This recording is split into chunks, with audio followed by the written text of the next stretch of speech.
Hey y'all, I'm Allie Spears, and this is Ag Chicks, where we dig deep with the women who are helping to feed the world. So I'm excited to have another incredible lady join me today. This is Katie Haynes, and I'm so excited to chat with you.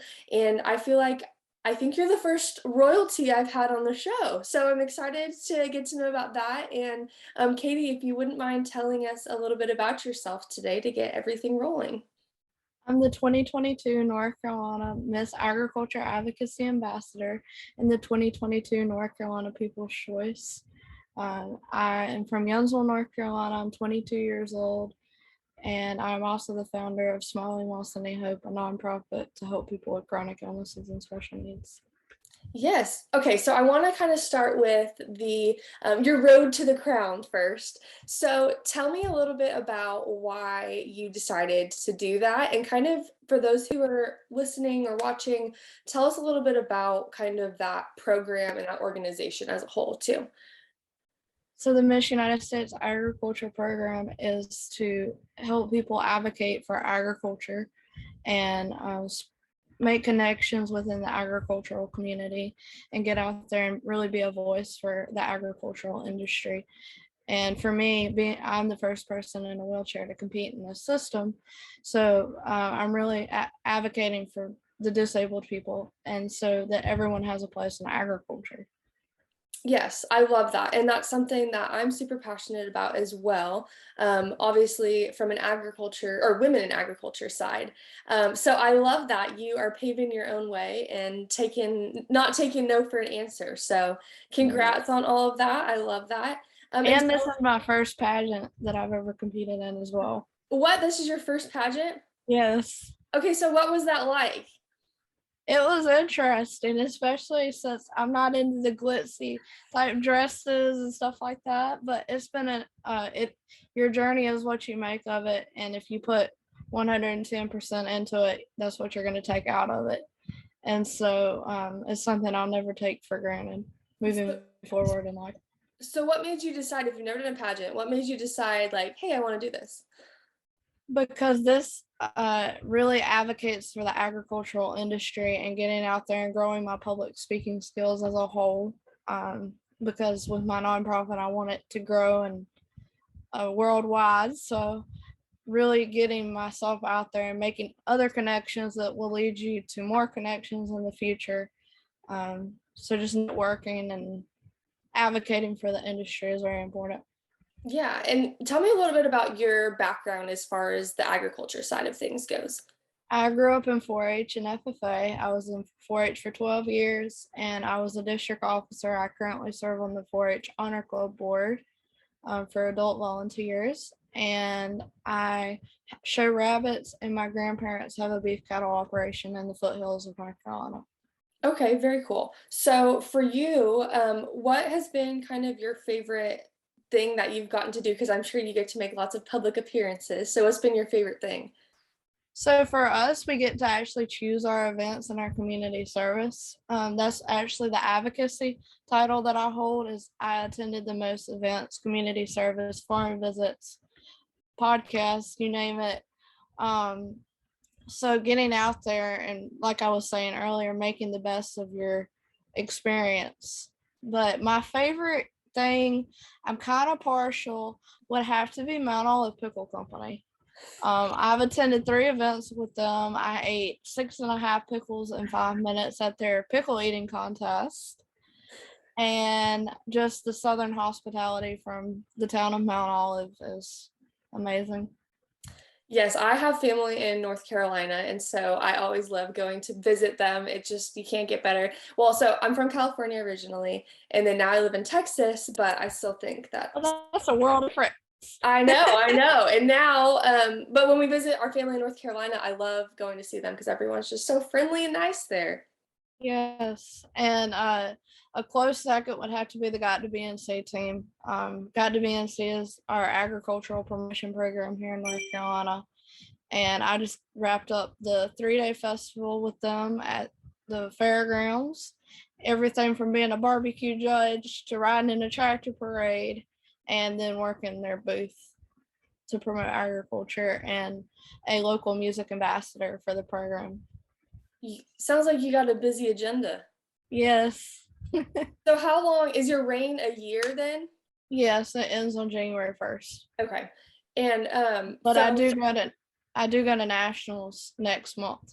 okay, and that's what I wanted to talk about. So tell us a little bit about nationals, and I know you have a link that people can vote, and so tell us a little bit about that. So I'm leaving for nationals.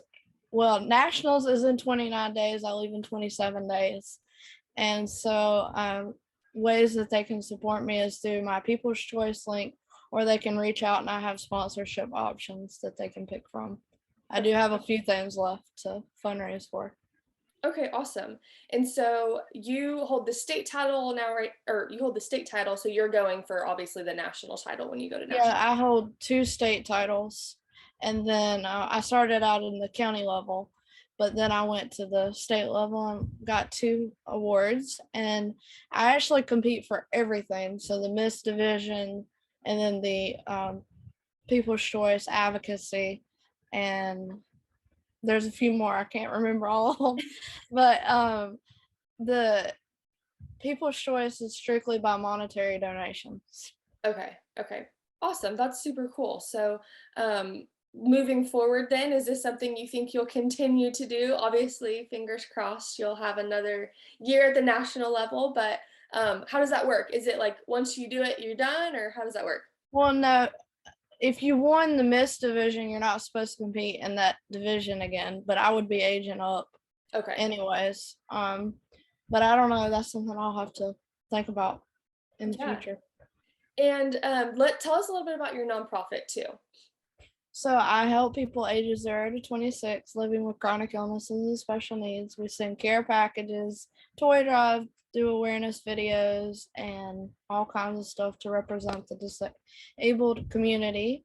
And we go and meet them one-on-one. We spend about an hour to 2 hours with each family. And we just try and help out and bless the community as much as we can. That's so cool. We've been a project for 9 years and just became a nonprofit in October of 2021. Congratulations. That's so exciting. Yes, it is. It's been a dream of mine. And so what made you say, like I want to give back and I want to do this as kind of a obviously project but then nonprofit as well?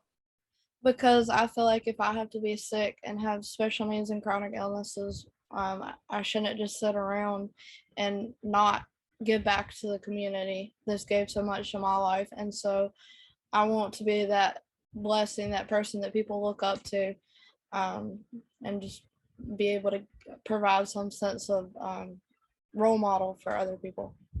Right. Well, I'm sure you're doing that not only through your organization, but then also now showing people that you can do anything in terms of the Exactly. pageant stuff. So I love that. Keep it up. And I want to talk a little bit more about the advocacy side of what you do as well. So what does so for the pageant, I'm sure you have to have an interview and that kind of stuff. Can you maybe take us through what it looks like? So for the national level, Yeah, let's talk about let's talk about what you had to do first to get your current title, and then we can talk about the national. so I started off as the 2021 Granville County Miss United States Agriculture, and then I went to the state level and I got the advocacy and the People's Choice. But I did compete in the Miss and all that stuff as well. And now I'm going to nationals. But for the state level, we had scrapbook, we had interview, state fashion fund, which is where you're representing something from your state's agricultural industry, interview, on stage question, and I think that's it. And then photogenic, and then all of that, it's minus the scrapbook is what you'll be doing at nationals. Gotcha. Okay. So And I did an essay at state as well, but we won't be doing that for national. No, for national. So this is like a serious time commitment. And then once you get it, you have how many events do you have to go through throughout the year? Or are you required, I guess? There is no events required with our system. It's like I said, it was what you choose to do and make of your reign, as long as you represent the system well. What's been like the craziest thing that you've done or come across to this point? The pickle drop because it's like the ball drop, but they drop it at 7 p.m. and it's a pickle from a fire truck. Well, that's wild. That is pretty wild. And it's still agricultural related. Right. So it's Right. better than the ball drop. Exactly. Exactly. I'm sure that kind of traveling around now, you've seen some different sides of agriculture as well. What has been something that's been kind of interesting or like, oh, I never would have thought about that when you have been doing all these Well, there's events? a program called Agribility, and they help farmers get back to farming that are disabled. Oh, okay. And I didn't know that was a program, and it's actually the same people. It's a nationwide program, but here in North Carolina, it's also sponsored by the same people, university that does 4-H and FFA. Okay. That's awesome. That kind of goes right along with your message and Yes, it everything there. does. Nice. So I how, worked at the Southern Farm Show this year at their booth. okay, awesome. That's cool. See, things you just never know a line do sometimes, right? Yeah. For like you as far as so you said you did rabbits and then your family has a beef operation. How has that helped shape you and kind of guide you to this point, you think? Well, without agriculture, we wouldn't have the clothes on our back or the food on our tables. And farmers, we need farmers in society to continue not having shortages. So, I mean, without a lot of farmers, we would have a lot more shortages. Yeah. And who wants clothing or food shortages? Right. I mean, We you have got to to stay eat and you have to put clothes on your body. exactly. We got to stay fed and we got to stay clothed. So that's Yes. for sure. And have you had interactions with people kind of now that you've done all these events to where you really have been able to tell them about agriculture? Yes, I have. And through something funny that happened this past weekend was I'm very big on social media. Hmm. So I was in the tractor parade on this tram, and this guy yells out, and keep in mind, I was on there with like our ag commissioner and everything for the state. And this guy yells out, "You're that girl from TikTok. I follow you on TikTok." And I'm like, "Oh, that's cool." But it was just everybody started busting out laughing because you don't think even with a small following that you're impacting people's lives. Yeah. And apparently I am with him yelling that out, but it made us bust out laughing. It was so hilarious. Yeah, and that's something I want to talk about too, social media. So, how have you kind of adapted to that world as far as sharing your story and sharing about what you're doing through those platforms? Hmm. Can you re-elaborate that Yes, question? yes, sorry. So, how, like, now that you are sharing on social media and you use social media, how have you kind of done that going along with your title, but then also kind of showing your personality and sharing about agriculture? So how I'm trying to think how to Like, what are some things you like to share about, I guess, on social media?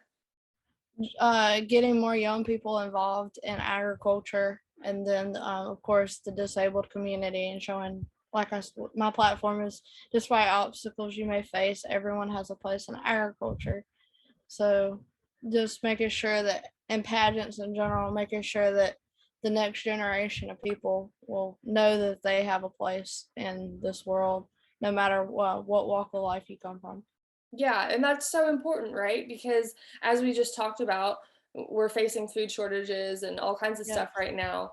If we deter people from being involved in agriculture, then that gap and those shortages are just going to be more extreme because we truly exactly. need people to help provide for it. Especially getting the younger generation involved. Yeah, especially I think social media allows us to share stories in ways that we haven't been able to in the past and reach greater audiences. So I commend you on sharing on TikTok and Instagram and all those places. But yeah, like you said, it's kind of crazy. You think like, oh, I don't have that many people following me. And then you'll go somewhere and someone will be like, oh, you're that girl from TikTok or whatever. and it's kind of crazy. I know even personally, I had a weird interaction in an airport one time. Someone sat down next to me on the plane and they're like, "Are you Allie?" And I was like, "Yes." And they're like, "Do you have like a social media account called Actrix?" And I was like, "Yes." Like, am I being punked? And they were like, "Oh, I gotta tell you." I was like, "That is so weird." And we were going somewhere totally random too. So it's kind of Oh funny my that, goodness. yeah, it's funny that you can make connections all over the world, really, through Yeah. through those platforms. Well, Katie, is there anything that you would like to share? I know we've kind of touched on it a little bit, but would like to share with somebody maybe listening or watching this that isn't involved in agriculture or maybe has a disability that wants to be involved? Something that you would kind of tell them as far as, keep your head up and get involved, or what is some advice you might give them? Never give on up on something that you want to achieve in life just because some obstacle may set you back in life. Yeah. Yeah, and I think that's a big takeaway for anyone, really. And so, if you are listening to this, you cannot see Katie's background, but if you're watching this, you can definitely see it.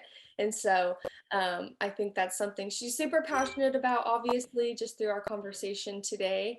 But Katie, thank you so much for spending some time with me, and congratulations and good luck at nationals. If people are wanting to get in contact or vote or make donations, what is the best way for them to do that? They can go through my People's Choice link or they can go find me on Facebook or Instagram. Okay, perfect. And I will leave that in the show notes and the description for anybody who is wanting to do so. And I will also leave Katie's Instagram and Facebook handle there. So please follow her and send her well wishes for nationals. She will be there June 22nd, and I'm going to do everything in my power to get this up before then so that she can have all that support through that link, and then also y'all's support on social media. So again, thank you so much, Katie, for spending some time with me today. Thank y'all for having me. Thanks for tuning in to this episode of Ag Chicks. Don't forget to follow along on social media at Ag Chicks on Instagram and Facebook, and that every episode has a visual version on YouTube on the Ag Chicks channel.